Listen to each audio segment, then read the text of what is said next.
Cinta kadang-kadang memberikan keindahan yang sangat luar biasa. Kerana cinta, manusia sanggup mempertaruhkan separuh daripada nyawa yang dikandung. Namun tidak semua cinta itu ikhlas. Sakit apabila dikhianati oleh orang yang kita percaya. Kes kali ini mengisahkan seorang pemuda yang mempercayai seorang wanita yang dikenalinya di Facebook, tetapi akhirnya dia menjadi mangsa pembunuhan. Ikuti kisah yang menyayat hati ini.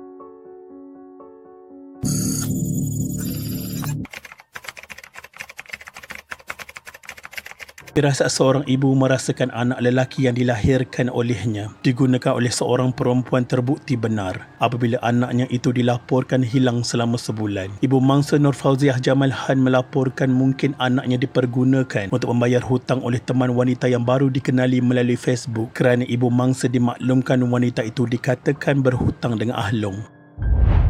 Mangsa dikenali sebagai Muhammad Fairul Hakimi Mokhtar berusia 21 tahun. Dilaporkan hilang sejak 29 Ogos 2016 selepas ayahnya Mokhtar Tan yang berumur 58 tahun menghantarnya ke stesen bas Raub untuk ke Kuala Lumpur bagi mencari pekerjaan dan menemui teman wanitanya itu yang juga seorang ibu tunggal. Ibu mangsa pada mulanya tidak bersetuju dengan kemahuan anaknya itu untuk ke Kuala Lumpur bagi menemui teman wanitanya itu. Ibu mangsa berkata dia bimbang perkara buruk berlaku kerana mangsa seorang yang lurus dan mudah percaya kata orang saling buta mata sebelah kiri lepas terbabit dalam satu tragedi kemalangan ketika berusia 12 tahun. Bagaimanapun kerana tidak mahu dia berkecil hati, ibunya memberikan keizinan untuknya ke Kuala Lumpur dengan syarat dia mesti menghubungi keluarga untuk memaklumkan keadaan dan lokasinya sebaik tiba di Kuala Lumpur nanti.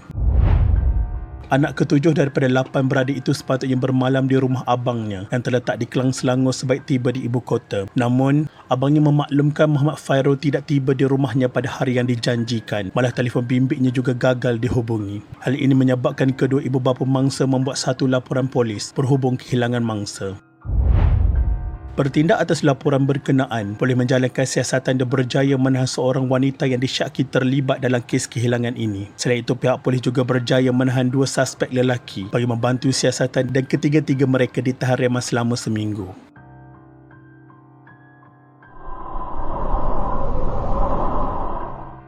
Pihak polis percaya mangsa telah tiba di Kuala Lumpur dan berjumpa dengan seorang wanita yang juga berstatus janda. Malangnya niat mangsa yang ingin berkenalan dengan wanita tersebut telah diperalatkan oleh suspek apabila cuba merompak dan mengugut mangsa. Suspek wanita beserta seorang lelaki yang dipercayai rakan wanita itu telah bertindak memukul mangsa dibantu oleh seorang lagi lelaki yang diupah.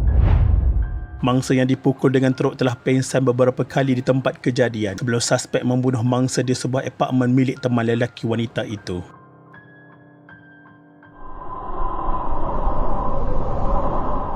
Pada 24 Oktober 2019, seorang wanita dan 2 rakannya dihukum mati oleh Mahkamah Tinggi Shah Alam selepas didapati bersalah atas pertuduhan membunuh mangsa 3 tahun lalu. Hakim Mahkamah Tinggi Datuk Abdul Halim Aman membuat keputusan itu terhadap Siti Nur Asiah Abdul Wahab 28 tahun, Muhammad Zulhiami Muhammad Darus 33 tahun dan Muhammad Rahmat Nazaruddin 25 tahun.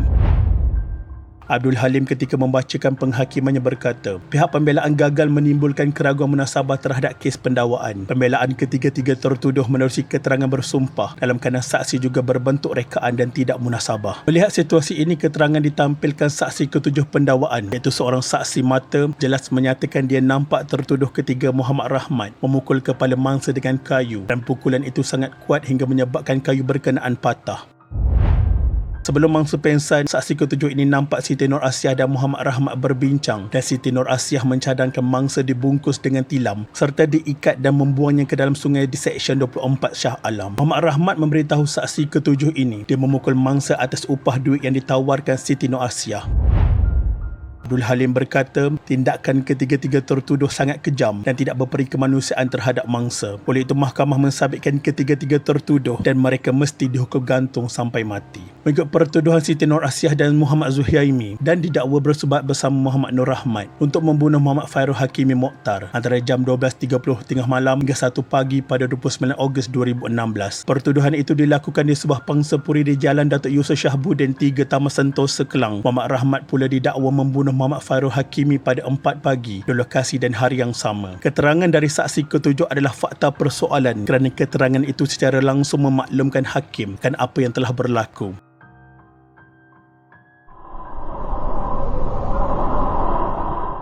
Pada 14 April 2022, Mahkamah Rayuan mengekalkan hukuman mati yang dijatuhkan ke atas 3 tertuduh atas kesalahan membunuh mangsa yang mayatnya sehingga kini tidak dijumpai. Panel 3 hakim diketuai Datuk Hanifah Fakrullah, sebelah suara menolak rayuan Siti Nur Asiah Abdul Wahab, Muhammad Zuhaimi Muhammad Darus dan Muhammad Rahmat Nazaruddin untuk mengetepikan keputusan Mahkamah Tinggi Shah Alam pada 24 Oktober 2019 yang menjatuhkan hukuman mati ke atas mereka. Hakim Hanifah yang bersidang bersama-sama Datuk Wira Ahmad Nasfi Yassin dan Datuk Nordin Hassan membuat keputusan kerana sidang hakim dapati sabitan Hakim Mahkamah Tinggi adalah selamat berdasarkan keseluruhan keterangan. Oleh itu, rayuan perayu-perayu ditolak dan sabitan dikekalkan. Mereka dituduh mengikut Seksyen 109 Kanun Kesesaan yang dibaca bersama Seksyen 302 Kanun Kesesaan kerana membunuh. Kes itu dikendalikan Timbalan Pendakwa Raya Muhammad Muzani Faris Muhammad Mokhtar, manakala Peguam Datuk Hanif Hassan mewakili Muhammad Zuhaimi, Peguam Ahmad Ishraq Saad mewakili Siti Nur Asiah dan Muhammad Rahmat diwakili Peguam Gabriel Susayan. Dalam hujah pembelaan sebelum ini, Gabriel dalam hujahannya berkata, tiada seorang saksi yang memberi keterangan di mahkamah melihat Muhammad Rahmat berada di tempat kejadian, iaitu di apartmen teman lelaki Siti Nur Asiah yang dikenali sebagai Zarul, iaitu saksi pendakwaan ketujuh. Peguam itu juga berhujah bahawa hakim bicara Mahkamah Tinggi telah khilaf dari segi fakta dan undang-undang apabila gagal mempertimbangkan bahawa Zarul adalah rakan sejenayah. Saksi pendakwaan ketujuh adalah rakan sejenayah kerana dalam keterangannya menyatakan bahawa kejadian itu berlaku di rumahnya dan dia telah membantu menggulung mayat mati dengan tilam dan membuangnya ke dalam sungai. Walau bagaimanapun, Muhammad Muzani berhujah bahawa Zarul bukan rakan sejenayah kerana tiada langsung fakta daripada pihak pembelaan yang membuktikan dia memukul mangsa dan lelaki itu merupakan saksi yang nampak si mati dipukul oleh Muhammad Rahmat. Dengan itu, wajar kiranya ketiga-tiga tertuduh dihukum gantung sampai mati berdasarkan fakta kes yang telah dikemukakan oleh pihak pendakwaan.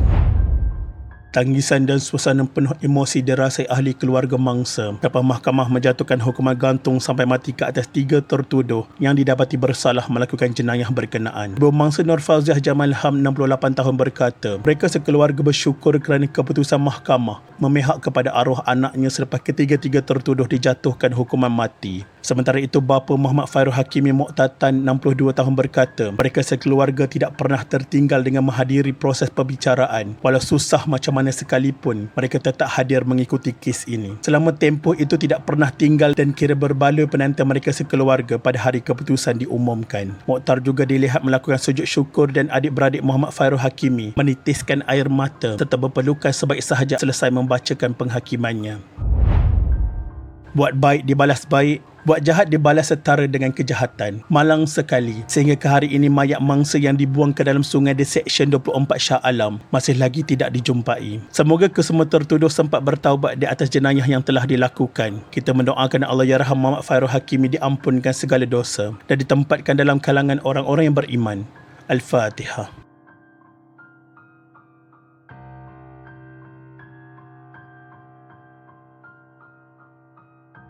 Sekian, terima kasih.